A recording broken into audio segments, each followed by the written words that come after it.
Hey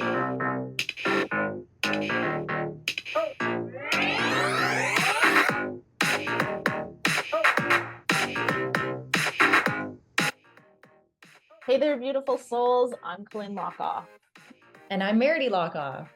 And welcome to Spiritual Sisters with Sass, the podcast where two sisters with a passion for spirituality and a touch of sass come together to explore the exciting world of self-improvement. That's right, Colynn. We embarked on this incredible journey together, diving into different self-improvement techniques, yoga practices, and a whole array of life experiences. Yeah, and through it all, we've managed to create lives that are abundant, happy, and constantly evolving. It's been a wild ride, hasn't it, Meredith? You bet, sis. We've got two very different perspectives on life, but that's what makes this podcast so special. I'm all about diving in head first into life's adventures and embracing every challenge with a bit of sass. While Colynn here, she's got her own unique approach. Yep, that's me. And I'm all about the yoga, mindfulness, and finding my zen. And together we make the perfect balance. So whether you're looking for some wisdom, a few laughs, or just some heartfelt stories, you're in the right place. We're here to share our personal experiences and insights with you, all while exploring the wild and diverse world of self-improvement. So grab your headphones and get ready for a fantastic journey with us. Spiritual Sisters with Sass is here to uplift, inspire, and keep it real. Thanks for tuning in, lovely listeners. Let's dive in. Spirit and sass. Here we go.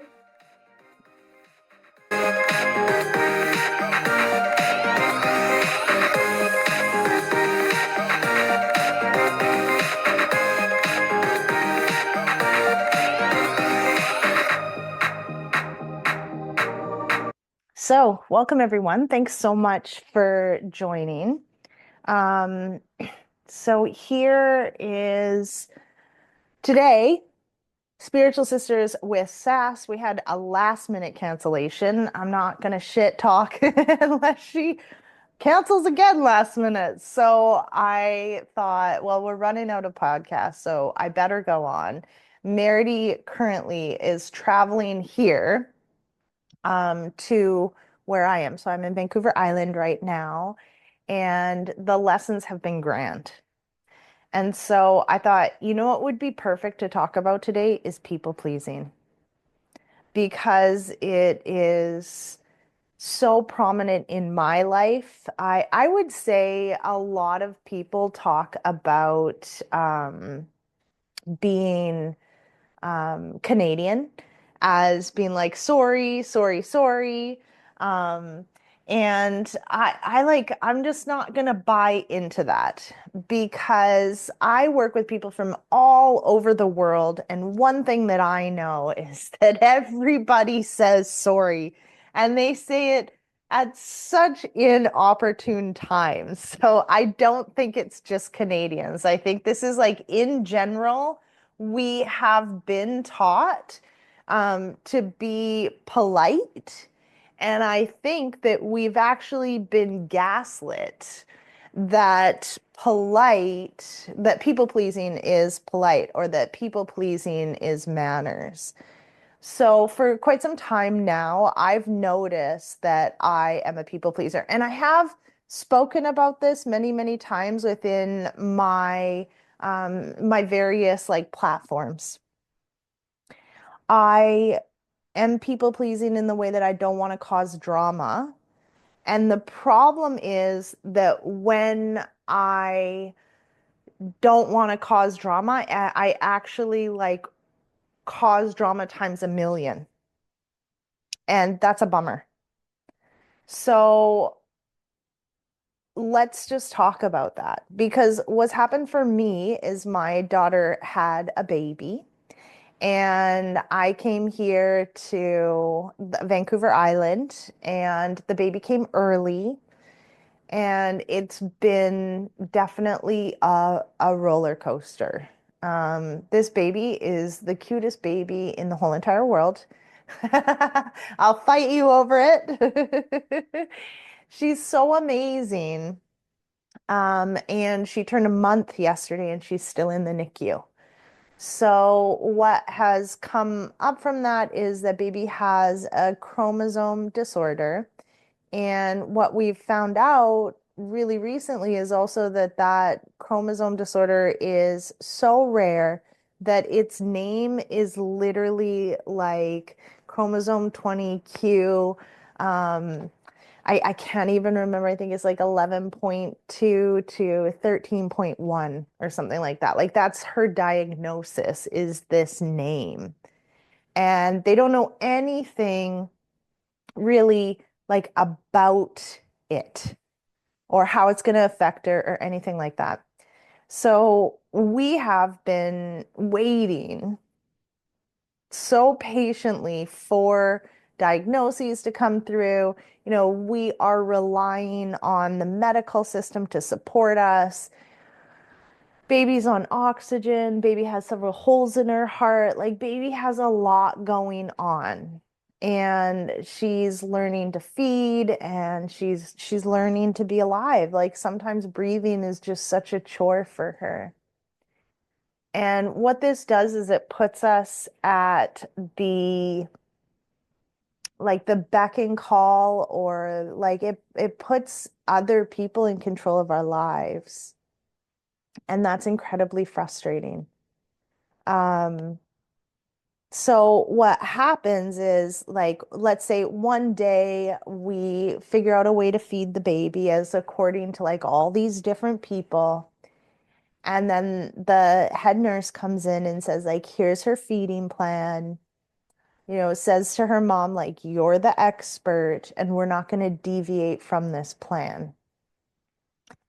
So okay, sounds great, right? It's written out, it's in the orders. You think that all the nurses are gonna follow this. And then the weekend comes where there's no administrators and, you know, on-call doctors come in and guess what happens? The nurses don't follow the plan. And so they kind of come in and do their own thing. So, what do we do in that situation? Well, we stand up for ourselves, right? Here's the plan. Here's the way we're supposed to be doing things. And guess how it's met? And this is what's amazing. It's met with animosity. It's met with nurses being dismissive. It's met with kind of, I mean, this is like an interpretation is like, you're an idiot and you don't know what's going on, and I'm a nurse and I know what to do. But there's a deviation. So when we speak up, guess what? Immediately we're a difficult family. And that's frustrating. So what I've noticed, especially with my daughter being the one that's there constantly, that she's the one that has to say like, don't do this or this is what I would like, is that she's really been taught not to speak back. And she is worried immediately that if she talks back, that she's going to have her private room taken away from her, that they're going to be sent to another hospital that has like a communal NICU and NICU is neonatal intensive care unit. So she's worried that if she says something, that this is going to cause like a huge issue and she's going to get in trouble and get punished. And so what this has offered me the opportunity is really to look back at how I've raised her. Like I've raised her on a punishment based system. Do what I say or you get in trouble. And now I know myself to be a more conscious parent, but in no way have I ever been perfect or the best. So I also learned from what I knew. So I would share I shared what I knew, yet there was still trouble. Like if you're misbehaving, you're going to go into timeout. You know, if you're being bad, I'm going to put you in your timeout chair. You're going to go in your room. And so, right now, when it's time to speak up to baby, and this is an authority, like the nurses are up a level because they know better, it really brings out all our shit. And even myself, I have difficulty with speaking up. It becomes complicated. In fact, the other day, we were really frustrated. It's been a really sad story for my daughter, from the being into children's to like, okay, we're gonna discharge you home, but you should be home in a couple days. Baby's off oxygen. Baby's still not feeding, but for some reason they're not really worried about it. And then baby goes to Nanaimo, and all of a sudden they're like, there's some like abnormalities we're noticing, and you're not going to be discharged, and we need to teach baby to eat, and baby's having trouble breathing and put back on oxygen. And so it was interesting to see the transition of how things went from baby being admitted and baby being all good, and then you're gonna go home to like, no, all of a sudden everything is like, it's just the rug was ripped out from beneath my daughter, and it was hard and scary, and it was a lot. And now she's supposed to like speak up and that be okay. So, what happened was the other day, I know I'm kind of all over the place because I was not planning on talking about this. So, I'm trying to gather my thoughts while I'm sharing. Okay. So this happened, and unfortunately, it's not like you get one doctor and that doctor follows you through. Instead, you get several doctors. And one, she gets a doctor for like a week, and then one day this other doctor comes in and she says, "Oh my goodness, your baby's not meeting milestones. We need to send her to Victoria." I mean, we've been in the hospital for a week already. We've had all these conversations, we have all these plans in place, and it's a freaking Saturday, and all of a sudden we're like being ripped out. And so the thing I know is that we had talked about the fact that baby was supposed to stay in Nanaimo, and that if she went to Victoria, things would be way different. And we already knew baby wasn't meeting milestones. She wasn't eating, and she's a tiny, tiny, tiny little baby, even though she's not that preemie. So we already know these things, and this person comes in and is just like wreaks havoc. And so immediately we say, no, no, we've already talked about this. We already have a plan in place. We already have a plan in place. We already know what we're doing. We have plans to take baby for a day trip to see how she's swallowing. We have these different assessments. And this doctor that knows nothing about this baby that just came on one day is like dismissing us. No, no, no, no, no. You don't know what you're talking about. You don't know what you're talking about. We need to take baby because she's not meeting these milestones, and she needs all these other resources that we don't have here, which we had already talked about. So dad stands up and says, no, we've already talked about this. And here's our plan. And the pediatrician says, you don't know what you're talking about. We don't have these resources, and the day trips that are planned are not what you're saying.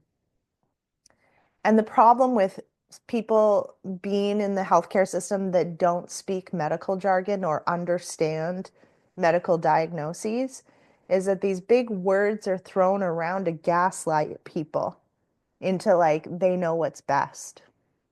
And so I'm so glad that I have my background. And so dad tries to stand up and he's kind of shot down, made to feel like an idiot. And I come in, and this is new for me because I don't want to cause drama and I'm afraid to get in trouble. So I stand up and I say, no, baby's not going anywhere. I'm on the phone, mind you. Baby's not going anywhere. Here is, we have a day trip planned for speech language pathologist. We already have an echocardiogram. It's booked while we're in the hospital. Like what you're saying, we've already discussed. Plus, it goes beyond that. Dad works in Nanaimo, so it's a long drive to Victoria. Mom, who wants to be near her developmentally delayed baby, cannot be with baby 24/7 in Victoria. Like there's all these things we've already discussed. And she says to me, Yeah, this isn't about the family. This is about what's best for the baby. And while I understand that, it's incredibly offensive because what? I don't give a fuck about baby. So it's interesting to stand up for oneself, to learn this lesson so deeply, to stand up for oneself and then consistently be shot down like we're idiots and don't know what we're talking about. This is not just the medical system. I'm not here to shit talk. I'm here to share lessons on people pleasing because here's another one that has nothing to do with the medical system, all right? I run an engagement group on Instagram. There's about 20, now 25 people in there. That's a lot of people. There's 25 people's posts that you have to engage with, that you have to like, that you have to share, that you have to send. And it takes up hours during the week. Okay. My time is valuable, especially right now, because I'm driving 3 hours every day to go to the hospital. And then when I'm there, I'm feeding baby, I'm supporting mom, I'm speaking with doctors, I'm speaking with nurses. I'm like, I'm doing a lot. And to take my time to be in this engagement group is honestly, it's hours and it kind of takes away from the rest of my experiences. So I'm running this group and there's an agreement. If you're in it, you follow everybody else. If you're in it, you like, you comment, you share, and you save. You watch the videos to the end. Like it's very in depth to be in there. It's hours and hours and hours of your time. Okay. And what's happening is there's people in there that aren't fucking engaging. So they're sharing their posts for me to take up my time to like and do all these things, but I'm noticing that it's not being reciprocated. So I'm spending hours and I'm not getting that in return. And so for me, it's hard to just be like, listen, you agreed to this, so I'm going to kick you out if you don't listen, right? Because I have like my stories about not being good enough and all of this. So I decide one day I'm kind of over it because my time is very precious and this baby has lit a fire under my ass to stop people pleasing. Because usually I just won't say anything and I'll keep doing it. Or maybe I'll get passive aggressive and I won't like your stuff, right? I'll see it and I won't like it. And then I'll build a resentment. And that's unfortunate because that to move into passive aggressiveness lowers me in my level of frequency.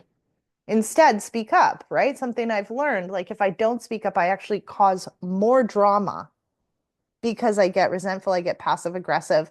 And then honestly, like situations that I've had in my life, example, not telling someone I don't want them to buy a property beside me.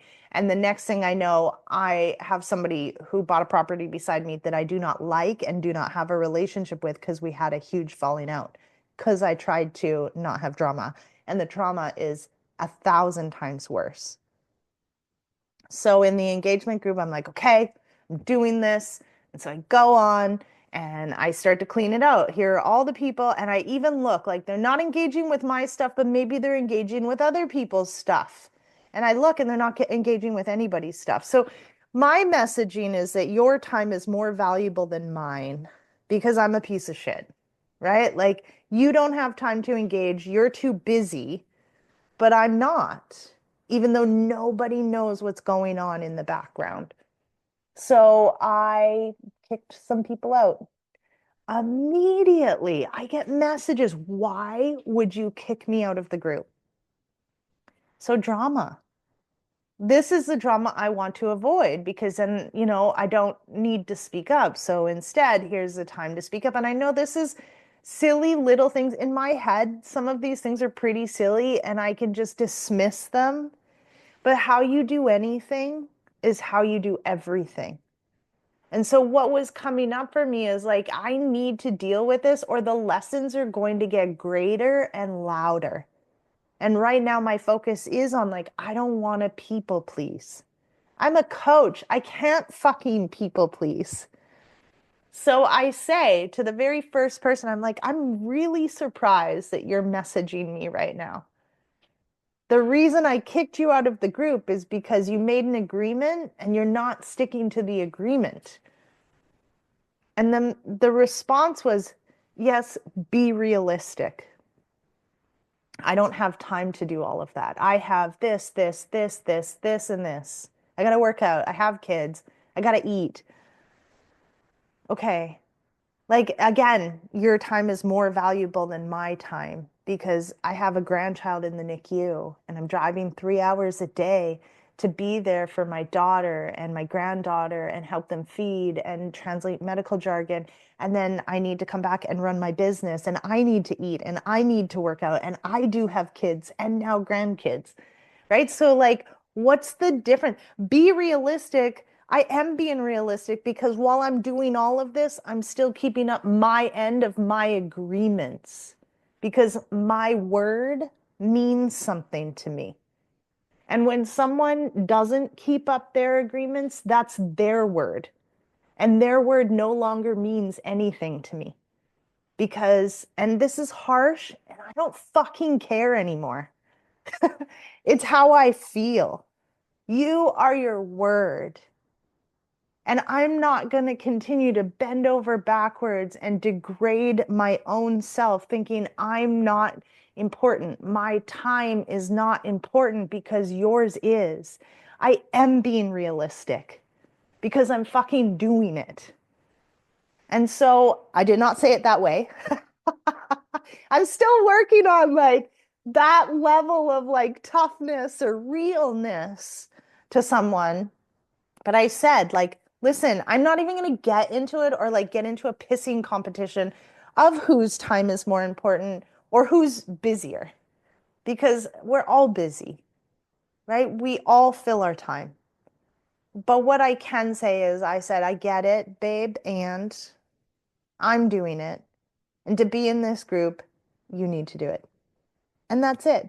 So if I put you back in, then you are recommitting to all the things that you said. And that's what happened. And actually, a couple people did that. And I got some thoughtful answers because now that I'm not people pleasing, I'm actually speaking up. It's not as scary as it was before. And so here's the thing that I'm afraid of is people getting mad at me. Like the one person kind of did, right? Because they're so busy.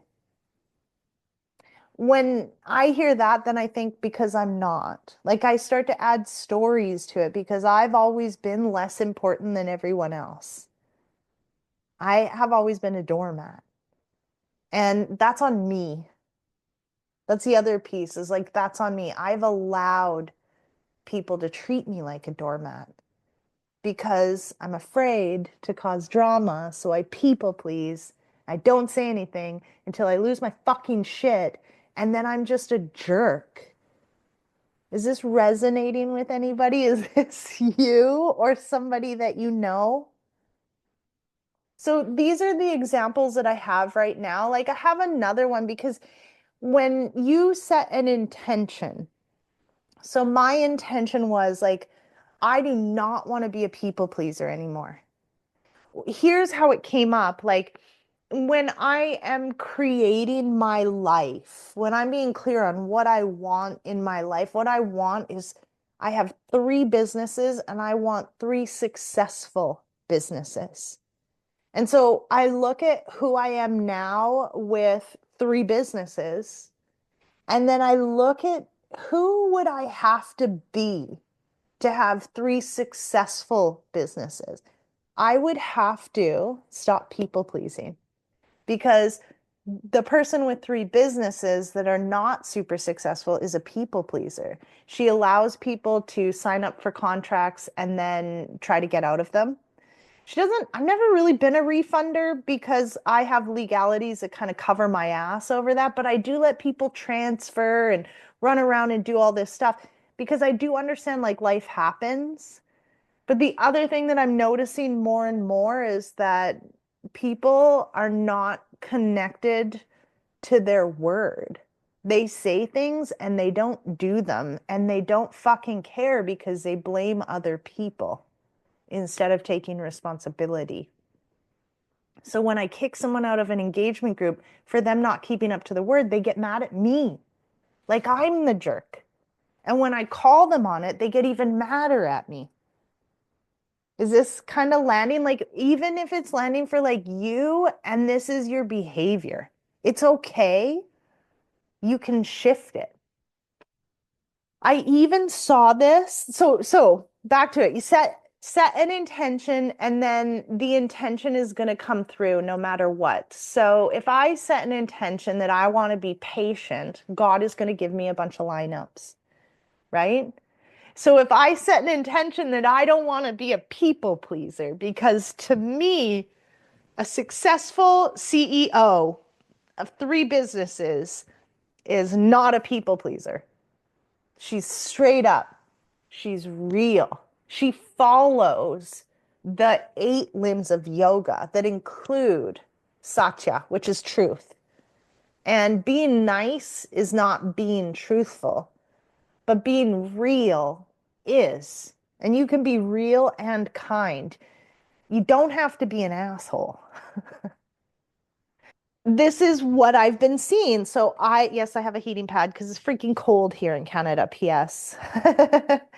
So this is what I am seeing. Like I'm nice, but it doesn't fucking matter because I can be nice and if somebody doesn't like what I'm doing, they're still going to get mad at me.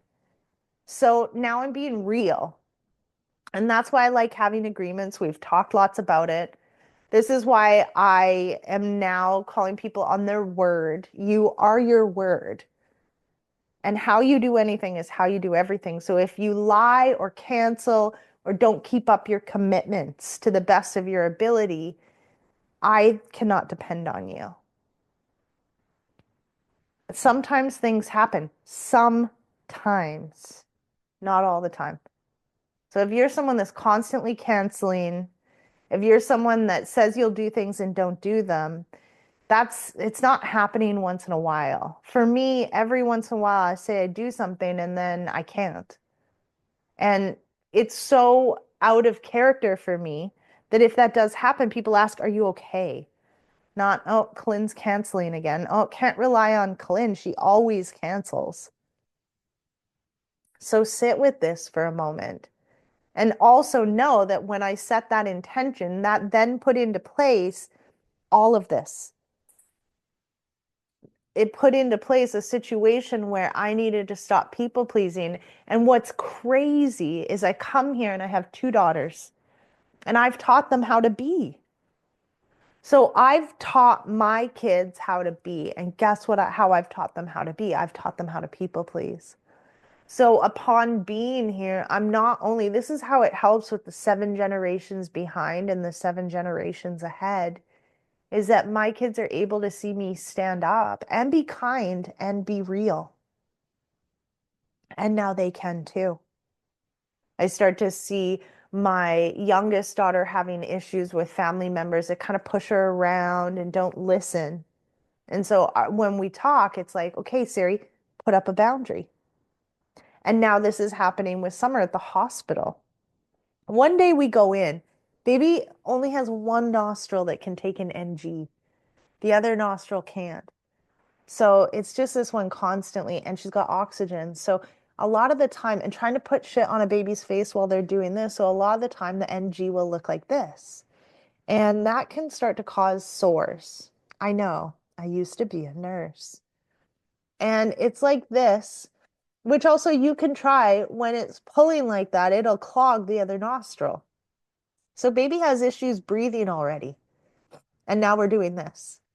And so it's white and I don't think it looks good. And Summer says to me, "Is that okay?" And I'm like, "No, it is not. That's going to cause a sore." And she goes, "But I asked the nurse and she said it was fine." I'm like, "Well, I'm going to stand beside you right now and tell you to go and tell the nurse, since it's your child and you know it's not okay, that you would like the NG tube to be moved so that it is not pulling on the nostril because that is going to cause a sore." Oh my goodness. She's like, "Okay." But totally nervous to do it. And she did. And guess what happened? The nurse was like, "Okay, no more dismissive." So we keep being put in these situations where we need to speak up, where we can't people please. And we also get like, it's not always landing well. Like in that moment, she was dismissed the minute mom came in. And of course, I've told everybody I used to be an ER nurse, 17 years, y'all, went to med school. I'm not an idiot. I have more experience than many of these people here, but not on babies. But I'm dropping that so they know, you're not pushing us around. And so as soon as mama comes in, everybody starts to listen, which is not cool because they won't listen to my 24-year-old who is the expert in this baby. But I've helped Summer to step up and say, I would like this done. I would like that done. And trust me, she's not demanding. If you know her, she's not demanding. She's a little bit nervous of things, but she's not in there like micromanaging everything like I am. Because I literally am like, I am micromanaging this. What's happening here? Can we do this? Can we do that? And there have been situations where someone's gotten mad at me. And that's the one thing that I've always been super nervous about is somebody getting mad at me and then taking it out on my kids. So we had a thing with a pediatrician, and I felt, I was frustrated from them not picking up things in Vancouver to like coming to, Nanaimo and then coming to, at one point, Summer was told baby's being genetic tested to see if she had asthma or um, eczema. Like that was what she was told. And then all of a sudden it was like, no, it's so much more than that. To then being told we're going to transfer you to Victoria, to then like to then Summer knew blood work results were back and they just avoided her and wouldn't tell her. So I said, I'm frustrated. You're withholding information. I want this actually dealt with and I'm going to be demanding. And we had a pediatrician come into the room who literally was like with me. And in that moment, I felt her frustration. And most of the time, in those moments, my nervous system will react and I'm in fight or flight. And now I'm going to die and I'm totally freaked out. And I saw hers was, and I wasn't. All I could think of was she came in and she asked what our frustrations were and we shared them. And in the end, you know, we asked for some results that were back on Tuesday, and we weren't getting them till Sunday. So in the end, all of this running around and getting mad at us was just really for being called out. And I wasn't upset. And do you know why? Because here's the kicker, here's the end. Because I'm not going to go into this too much more. I feel like I don't even know. I'm going to check in to see if this is okay that I even put this out here. It's already on Facebook Live, but can I make it a podcast? Is like, in the end, I'm afraid to speak up. And so I people please. But there's this other thing of like being real and not people pleasing anymore. And I can still be kind and I can have boundaries and make agreements. And that path is fucking scary. And the first few times I took it, I really did go into fight or flight. Like I shaked. I was quite nervous. And then immediately when I'm done, I start asking like, I actually immediately want to people please like 10 times more to make everything better. And what I've been doing is talking through it. Like Summer and I had a conversation and she brought some stuff up and I responded to it and I told her real. And it's like old stuff. And then I felt guilty. I felt guilty because I was like, I've never talked about this stuff. And now I've revealed too much, and she probably thinks I'm talking bad about someone. And so instead of like, no, that's not true, or instead of sending her, I don't know, a bunch of memes to like get her attention off of it, or instead of like ignoring it or whatever, I actually just went back the next day and was like, I'm so uncomfortable that I said all those things to you. Can we talk about it a little more? I was standing up for her with the pediatricians and all that was going on. And then I said one day, I was like, oh my gosh, I don't want you to be upset with me. that I am standing up to these people. Are you upset with me? And she's like, no, I'm so glad somebody's advocating for October. So it's been, instead of actually like doing my old behaviors, what I'm doing is actually addressing it and speaking to it immediately. And what happens is I immediately feel like I am in trouble when I speak up to people, even in the engagement group. After that, I felt like I was in trouble. And one thing that I can do is I run a lot of groups. I do a lot of public stuff is I can bring it up in public and then ask you. And I know a lot of you will back me up. I know a lot of people will be like, no, you're right. And I can't do that because that's seeking external validation. And that's a problem for me. The external validation is the reason why I fucking people please. So whether you agree with me or not, I can't care. I once listened to a podcast by Jay Shetty and Gary Vee, and it's how to not care what people think of you. And he immediately says, you can't care about what they think of you, period. You can't care if they like you or don't like you. Because if you spend a bunch of time attaching to how they like you, then you will definitely attach to how they don't like you. And you'll more attach to how they don't like you because you're constantly seeking external validation. And that hit for me because I run teacher trainings and I run groups all the time. And groups are fucking interesting to work with because sometimes you get like moldy fruit. Someone's not happy with something. And so instead of taking responsibility for it or even having a conversation, they'll shit talk and they'll mold the fruit around them. And then this can be a really shitty situation. And when that happens, I'll take that one person saying I suck and ignore the 29 that say you're amazing. And therefore, I can't listen to the 29 either.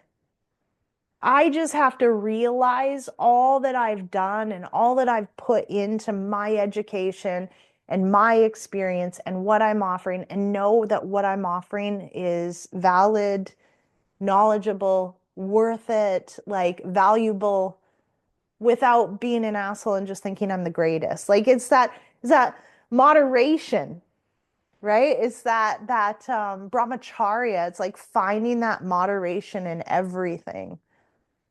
Which requires, I mean, in general, it requires all of the yamas and the niyamas. It requires svadhyaya, which is self-study. It requires tapa. It requires all of it. Ishvara pradnahana, devotion to God to like help you stay on the path and stay humble. Like it's all the teachings of yoga are culminating to like the people pleasing right now. And so do it. Like do it. Put up a boundary, have an agreement, make conversation, call people out in the kindest way that you can, and don't fall back to old patterns. And if you do, just like pick yourself out and go the opposite direction. And the more that you start to create this new neural pathway of not people pleasing, of being real, the less scary it is, the less hard it is. Over this time, I have learned so much. One more story about baby. You know, there's one nurse, she's young and inexperienced. And we had her a few times and we didn't really like the way she did things. She didn't listen to the care plan. She kind of did whatever she wanted. And then to be honest, she isn't honest. Like she makes shit up in her charting.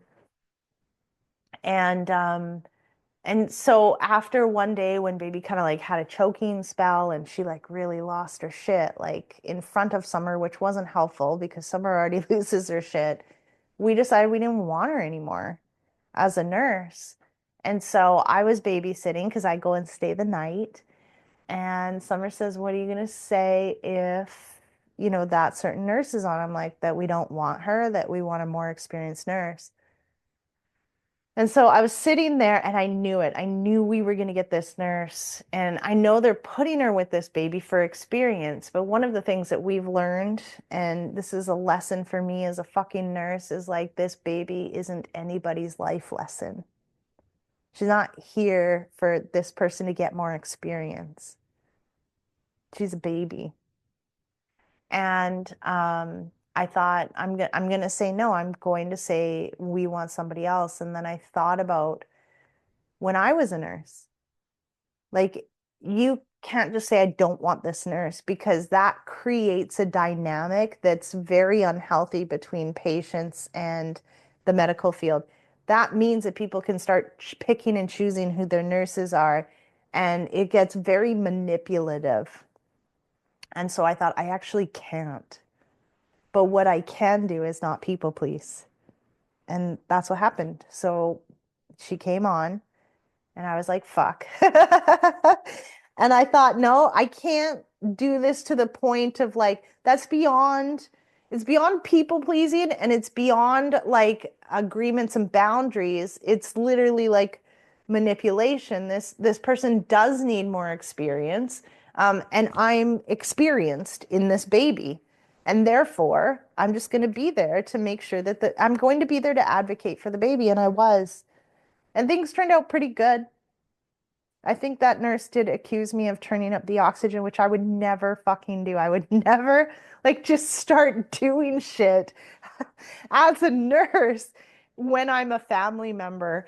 But other than that, it went over very well. I was there to watch what was going on, and I think I made that very clear. And this person was on their best behavior, and yeah, sometimes, I mean, I have been the nurse that's been with newer nurses that something happens and they don't really know what to do. And that really only happens a couple times before they know what to do. So that allowed me more practice of being not a people pleaser, but also being kind. So that's what I've got for you today. I appreciate you joining me and listening. I know I was quite scattered, very last minute cancellation, and I just thought, you know what, we got to do something. And since this is the lesson that I'm learning right now, I would love to hear what are the lessons that you have learned from no longer people pleasing. And thank you for listening, and we'll see you in our next podcast. All right, bye.